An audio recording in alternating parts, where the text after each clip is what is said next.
शिंदखेडा तालुक्यातील मालपूर येथील अमरावती मध्यम प्रकल्पातून पाणी सोडण्यात आले असता कालव्याची दुरवस्था झाली आहे। त्यामुळे आजूबाजूच्या शेतकऱ्यांच्या तोंडाशी आलेला घास हिरावले जाण्याची दाट शक्यता आहे।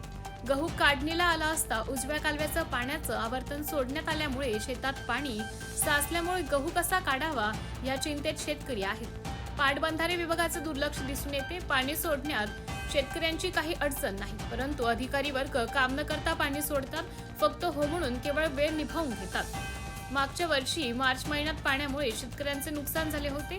यापुढे अधिकाऱ्यांनी दुर्लक्ष करू नये, अन्यथा जिल्हाधिकारी कार्यालयात मोर्चा नेऊ किंवा उपोषणावर शेतकरी मार्गस्थ आहेत। शेतकऱ्यांची मागणी एवढीच आहे की पाटाला पिंचिंग करून काँक्रिटीकरण झाले पाहिजे। वेळोवेळी बातमीपत्र केल्यावरच जाग येते अशी अधिकारी वर्गाची दशा आहे।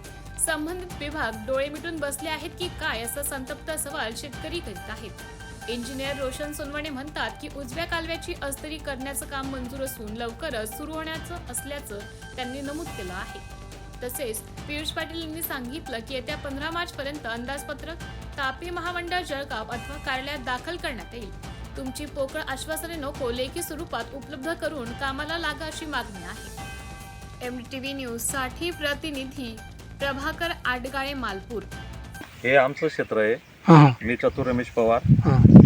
आम्ही पेरल्यापासून हा जो दरवर्षाचा जो उपद्रव आहे पाटचारीचा, दरवर्षी आम्ही त्यांना माहिती देतो की बुवा सदर पाटचारी ही तुमची कॅपेबल नाही आहे, तरी तुम्ही ती काँक्रिटीकरण करा।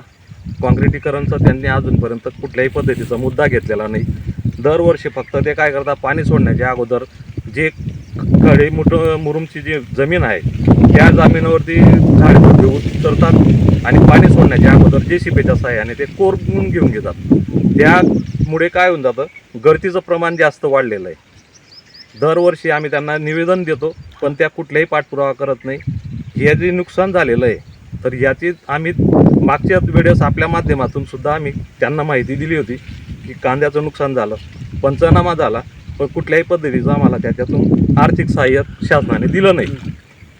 आता जे हा जो मुद्दा आहे, आता काढणीला आलेले पिकं आहेत, ही ज्वारी या भाऊची ही तर पूर्ण पाण्याखाली गेलेली। आता आमच्या गहूचं पण पूर्ण नुकसान आहे। इथून जर सर्व जेवढी बी क्षेत्र आहेत, आमचा एकच मुद्दा आहे, पाटचारीचा हा जो कॅनल जो उजवा कालवा आहे याला कंटिन्यू तुम्ही काँक्रिटीकरण करा कलवाड्या शिवाऱ्यापर्यंत। आम्हाला दुसरं कुठलीच मागणी नाही। आम्ही पाणी सोडण्याबद्दल कुठल्याही प्रकारचा आम्ही अडथळा निर्माण करत नाही, एवढं शासनाने आमची दखल घ्यावी।